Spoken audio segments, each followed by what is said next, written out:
Okay, the countdown came back, so that's pretty good. I don't know what happened to it last time.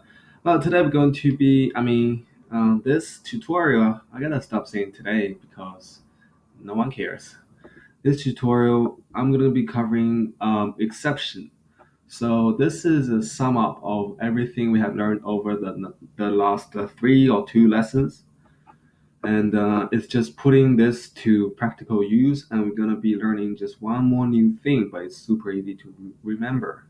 So if you remember the hot words from last lesson, they are try, and you put a lot of things under try, and you have throw, and you catch what you threw, right? So if you remember that, that's going to be a structure for exception handling. Well, to start, we're gonna have try. And basically, what you want to do with try is putting all the data and what you are going to throw under try. So we're gonna have two integers like int number one, and we're going to have int number two. Now, these are just two numbers that we want the users to give value to, and we do that by giving them this option CIN number two. I never figured out how to pronounce this. I just pronounce it sign or sing sometimes. Well, but anyway, that's our that's so that's our two integers, and these are the input for these two numbers. Let's do division. Now, in division, we're going to have the user enter the first number. And then the first number is going to be divided by the second number. So obviously, we're going to have the system print out C out number one divided by number two. And that looks pretty good. Uh, what's going on?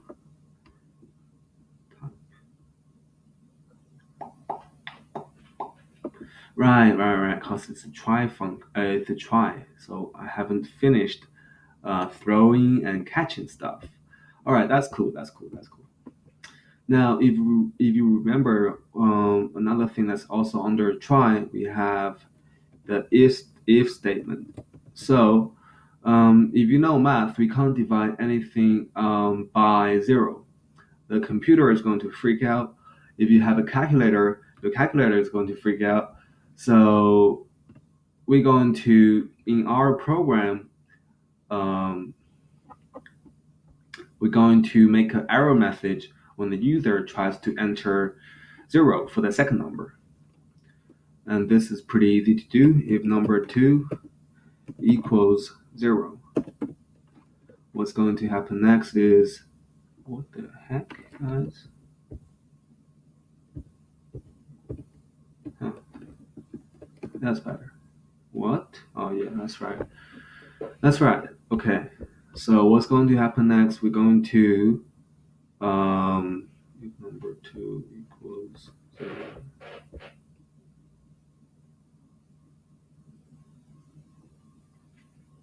Oh, we're going to throw something. That's right. So we do our throwing part under the try, and we do the catching part outside the try. So remember that, and nothing goes wrong. And we can just throw zero. And outside our try function, so right here we're going to catch. And when we catch something, we almost always state the type of data we're trying to catch. In this case, integer, or it can be anything else, doesn't really matter. It's just the type of data that we're going to return.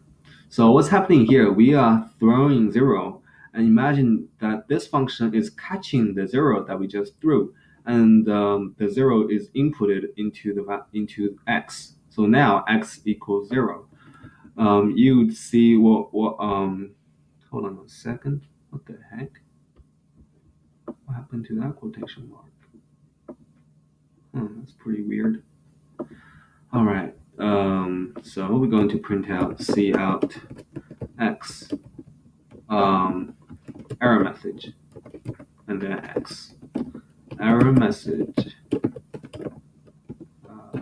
X end line. And I think we're going to add another one, and that should be good.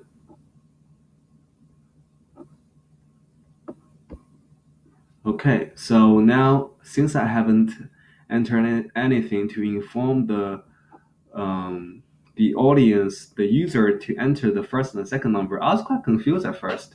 But then I remember I didn't type anything at the beginning to tell them that what they need to do. So what I'm going to do now is do 10 divided by 2, and the answer is 5. And that is correct. But when I'm trying to do 10 divided by 0, which is a stupid action to do, if you know math, you can't divide anything by 0, then, uh-oh, what's going on? It's supposed to print out CL error message. Let's do this again. How about 32 divided by 0? Oh, that's pretty interesting. Because I think what should happen is throw 0,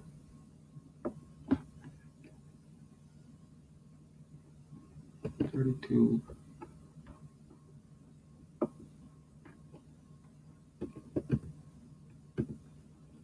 Okay. Wait, what?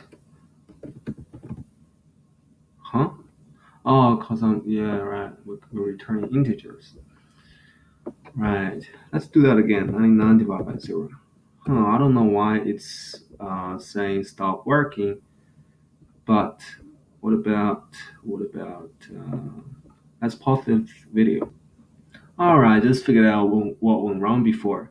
So let's go back to before I have made some changes to make the program run properly.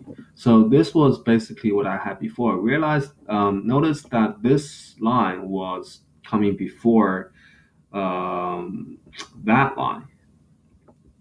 And if you think properly, what's making our program coming up with X? So what line is throwing 0 into X? Well, it's obviously this line, but we know the computer runs from top to bottom. And if we run this line first, the computer is not going to get to this line and throw 0 into X, but instead it will do the calculation as it is. The calculation will still happen. So that's why when you run this, the computer is actually doing the work for you. The computer knows that you can't divide a number by 0, so the program just ends. And there's a difference between that and this. But when you copy and paste this and down to here inside the try, right here, the computer is going to run this line and then do this. So it's going to realize that it's an exception and this line is not going to happen. So the computer is going to throw 0 into, what's down here? Catch X. So the computer is going to throw 0 and it's caught into X. It's pretty funny way of portraying what exception is, but try, throw, and catch. Pretty fun names for functions. So when we run this program right now, if we do the same thing, 10 divided by 0, instead of just skipping that step and showing the error message itself, the program still runs. The program still goes on and finishes by entering this out on the screen. And before I pause this video, there is another thing I want you to know. So inside this bracket, usually we can put any type of data in here. We can return integer, a float, a double, a character, any type of data you want. Now, if we put character in here, the computer is still going to run the program just fine. Well, never mind. Maybe it's not just fine, but I haven't tried that before. I was too confident in myself. But what we can do is this by entering three dots, dot, dot, dot. What this is saying is now we don't have a specific type of return value. So now what we are doing here is like getting rid of x. We're not going to tell computer what um, we're not going to tell the computer to catch the number that we just threw. Instead, we can get rid of x entirely.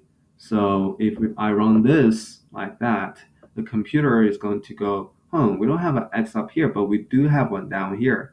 This wasn't created, but the way to solve the problem is simply by deleting x down here. Because when we have a dot dot dot, that means it's like a one for all catch.